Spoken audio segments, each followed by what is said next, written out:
चला, children's day special आहे ना, काहीतरी वृतांसाठी मला बनवायचंच होतं आणि त्याच्याचबरोबर मिस्टरांना सुद्धा सर्दी खोकला झालेला. म्हटलं चला एका दगडात दोन पक्षी मारले जातील, म्हणून दोघांसाठी मस्त गरम गरम सूप बनवलं. मी पण पिणारे बरं का. तर आधी सूपचं जे साहित्य आहे ते तुम्ही बघून घ्या. अगदी सिंपल घरातल्या वस्तूंमध्ये होतं, पण खूप टेस्टी लागतं. अगदी हॉटेलसारखं लागतं. दिसायला जरी थोडंसं वाटेल ना की हॉटेलसारखं नाही, पण टेस्टला अगदी हॉटेलसारखं लागतं. चिकन शिजवून घेतलं आहे ब्लॅक पेपर आणि मीठ टाकून. पाणी वेगळं आणि चिकन वेगळं करून घेतलेलं आहे. एका कढईमध्ये थोडंसं तेल, अद्रक, लसूण, थोडीशी मिरची टाकलेली आहे. परतून घ्यायचं आहे चिकन सोबत.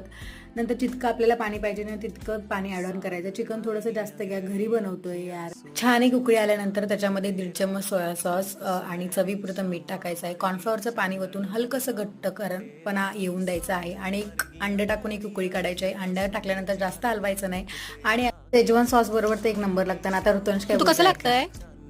छान लागते.